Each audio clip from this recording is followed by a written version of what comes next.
hello everyone तो তোমালোকৰ CW third counselling ৰিজাল্টটো দিলে এতিয়া মেইনলি সবৰে মাথাত এটা কোৱেশ্চন আহি আছে যে third counselling of fourth counselling হ'বনে নহয় বা ইয়াৰ পিছত ডাইৰেক্ট স্পট কাউন্সেলিং হ'ব নেকি এইখিনি কথা তো আমি গুটেখিনি কথা পাতিম লগতে কলেজৰ কথা অলপ পাতিম যে কেনেকৈ হ'ব ইয়াৰ পিছত কলেজ কেতিয়া খুলিব পাৰে বা কলেজ গৈ তোমালোক কি হ'ব তাৰ বিষয়ে পাতিম খালি নতুনকৈ যোনখিনি আছে চাই আছে ভিডিও চেনেলটো সাবস্ক্ৰাইব কৰি দিবা আমি 10000 সাবস্ক্ৰাইবাৰ কৰিব লাগে তো তোমালোকৰ ওপৰত এতিয়া আহিলে মেইন কথা যে ফোৰ্থ কাউন্সেলিং হ'ব নহয় সোৱা ফোৰ্থ কাউন্সেলিংৰ কথা ডিটিএ কোনো শিডিউলত ডেট মেনশন কৰা নাই তেওঁলোকে লিখিছিলে যে ভ্যাকেন্সি থাকিলে হ'ব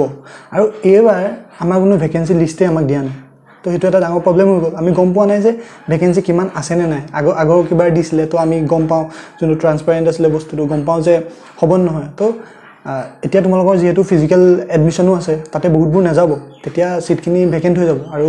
আজি থাৰ্ড কাউন্সেলিংৰ ৰিজাল্টটো আহিলে বহুতে সিট পাইছে বহুত আপগ্ৰেড হৈছে কাটকো নামিছে সেইখিনি তোমালোকে কমেন্টত সুধি ল'বা এতিয়া মেইন কথাটো হ'ল যে ফোৰ্থ কাউন্সেলিং হ'ব নহয় বা যদি সোৱা ফোৰ্থ কাউন্সেলিং যদি হয় এতিয়া যোনটো আমাৰ ফিজিক্যাল এডমিশন আছে তাৰ থ্ৰুৱেদি যিখিনি ভ্যাকেন্সি ওলাব ভ্যাকেন্সিটো ওলাব ডেফিনেটলি ওলাব তো তাৰ পিছত ফোৰ্থ কাউন্সেলিং হিচাপে পাতে নে ডাইৰেক্ট স্পট কাউন্সেলিং হিচাপে পাতে হেতু তেওঁলোকৰ ওপৰত ডিপেন্ড কৰিব আৰু স্পট কাউন্সেলিংত কোনে কোনে পাৰ্টিসিপেট কৰে মেইনলি তো তোমাৰ জিষ্টৰ পৰা আৰম্ভ কৰি গুটেখন বাকি যিখন কলেজ আছে সেইখনে পাৰ্টিসিপেট কৰে এইচি নকৰে আগৰবাৰ খালি তথাপিতো নটিফিকেশন ওলাইছিলে যে এইচিও পাৰ্টিসিপেট কৰিব বুলি তথাপিতো তোমালৈ ধৰি থোৱা যে জিষ্টৰ পাছত বা জি ষ্টক ধৰি বাকিখন যিখন কলেজ আছে তেওঁলোকে পাৰ্টিসিপেট কৰিব এইচি কৰিব পাৰে নকৰিব পাৰে তাৰ সিউৰিটিটো মই ডাইৰেক্টলি ক'ব নোৱাৰিম তেওঁলোকে আকৌ দিব এটো নটিচ তো এইখিনি তোমালোকে চাই থাকিবা এতিয়া হেতু ফোৰ্থ কাউন্সেলিং হিচাপে হ'বও পাৰে নহবা স্পট কাউন্সেলিং ডাইৰেক্টলি হ'ব তো বেছি দিন নাই আৰু হৈ যাব আৰু তোমালোকৰ ক্লাছবোৰ কেতিয়াবা আৰম্ভ হ'ব মেইনলি তোমালোকৰ ক্লাছবোৰ এতিয়া সেপ্টেম্বৰ মানৰ পৰা আৰম্ভ হৈ যাব লাগে কাৰণ সেপ্টেম্বৰ অক্টোবৰ মানৰ পৰা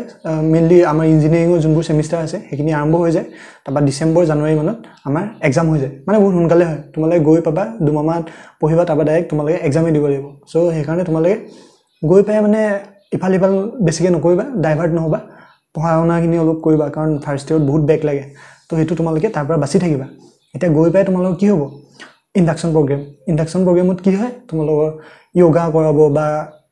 তোমালোকৰ যোনবোৰ মানে হিডেন টেলেন্ট আছে সেইখিনি উলিয়াবলৈ চাব মেইনলি সেইখিনি কামেই হয়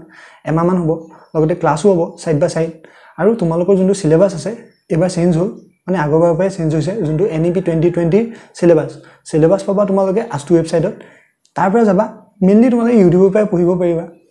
আমিতো আমাৰ টাইমত যেতিয়া পঢ়িছিলো তো ইমান কিতাপ এনেকৈ কিনা নহয় মেইনলি ইউটিউবৰ পৰাই পঢ়া হয় ক্লাছতকৈ বেছি সো তোমালোকে বেছি এনেকৈ কিতাপ এগাল কিনিব লাগিব এনেকৈ নাভাবিবা ইউটিউব চাই বা অনলাইন ৰিসোৰ্সৰ থ্ৰুৱেদি হৈ যায় বস্তুখিনি তো এইখিনি মেইন বস্তু এনেকৈ আমি আৰু এটা জাৰ্নি আজি শিক কৰিলো যোনটো আমাৰ CW প্ৰত্যেক বছৰ আমাৰ এটা জাৰ্নি ষ্টাৰ্ট হয়